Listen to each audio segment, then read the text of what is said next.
नमस्कार, ये आकाशवाणी शिमला है। अब आप राकेश शर्मा से प्रादेशिक समाचार सुनिए।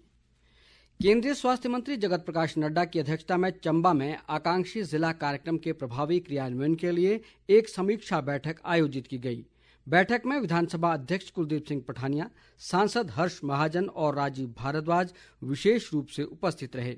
बैठक में जगत प्रकाश नड्डा ने कहा कि वर्ष 2018 से आकांक्षी जिला कार्यक्रम के शुरू होने के बाद जिला में विकासात्मक गतिविधियों में तेजी आई है।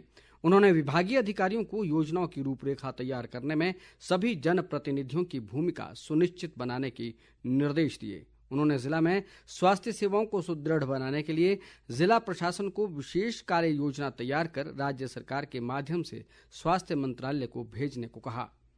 जनजातीय जिला किन्नौर के पूह में आज से सामुदायिक रेडियो स्टेशन शुरू हो गया है।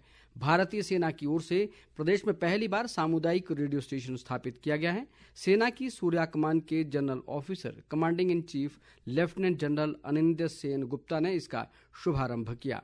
उन्होंने कहा कि इस पहल से न केवल स्थानीय कला व संस्कृति को बढ़ावा मिलेगा, बल्कि महत्वपूर्ण विषयों सहित आपात स्थिति में लोगों तक सूचना पहुंचाने में भी मदद मिल सकेगी।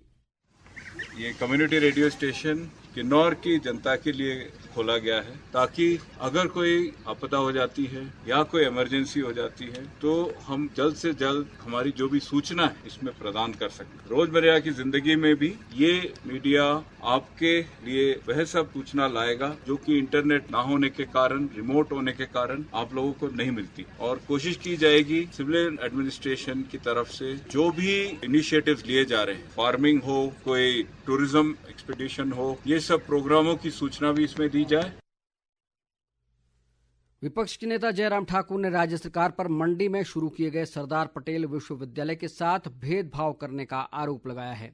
उन्होंने कहा कि जिला के पधर और बासा में बने 2 भवनों को क्रियाशील नहीं किया जा रहा है और इन्हें निजी कॉलेजों को देने की कोशिश की जा रही है।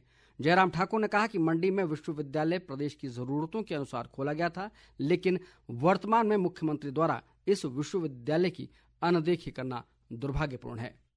ये संस्थान अगर हमने खोला है तो हिमाचल की आवश्यकता को लेकर के खोला है और मैं इस बात को लेकर के हैरान हूं कि जो बिल्डिंग्स हमारी बन करके तैयार हैं, हमारी बासा की बिल्डिंग बन करके लगभग 2 वर्ष पहले तैयार हुई थी और पद्धर की बिल्डिंग तैयार हुई थी, उसके बावजूद भी आप उनको यूनिवर्सिटी को जो है जिस तरह से फंक्शनल करने के लिए ठीक प्रकार से सहयोग देना चाहिए उस तरह से नहीं कर रहे। उल्टा आप जो है सुंदरनगर बड़ी जो बिल्डिंग बनी थी और जो उस बिल्डिंग को आप जो है वो प्राइवेट कॉलेज को वहां पर दे रहे हैं, ये सारी चीजें सोच से बाहर की बातें हैं। मैं समझता हूँ कि बहुत दुर्भाग्यपूर्ण है।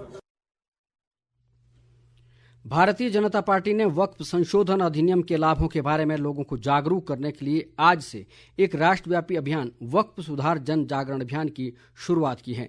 यह अभियान 5 मई तक चलेगा। इस अभियान के तहत भाजपा नेता और कार्यकर्ता मुस्लिम समुदाय के बीच जाएंगे और उन्हें संशोधित अधिनियम के बारे में जागरूक करेंगे। प्रदेश सरकार ने राज्य में न्यूनतम बस किराया 5 से बढ़ाकर 10 रुपये कर दिया है। 10 रुपये का ये न्यूनतम किराया पहले 4 किलोमीटर के सफर तक लागू होगा। परिवहन विभाग के अतिरिक्त मुख्य सचिव कमलेश कुमार पंत की ओर से इस संबंध में अधिसूचना जारी की गई है। 4 किलोमीटर से अधिक के सफर पर प्रति किलोमीटर किराया पहले की तरह 2 रुपया 19 पैसे के आधार पर लिया जाएगा। दूसरी ओर प्रदेश सरकार द्वारा न्यूनतम बस किराया बढ़ाने के फैसले का माकपा ने विरोध किया है।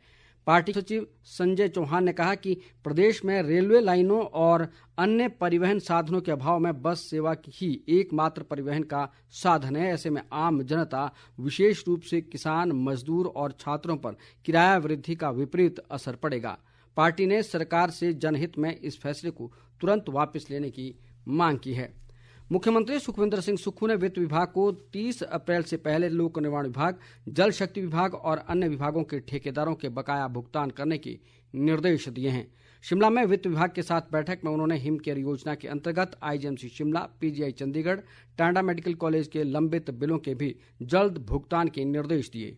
उन्होंने सहारा योजना के लाभार्थियों की किस्तें जारी करने को भी कहा है। मुख्यमंत्री ने कहा कि सरकार द्वारा समय समय पर उठाए जा रहे प्रभावी कदमों से प्रदेश की वित्तीय स्थिति मजबूत हो रही है। इसके साथ ही समाचार बुलेटिन समाप्त हुआ। हमारा अगला बुलेटिन आप सुन सकते हैं शाम 6 बजे। नमस्कार।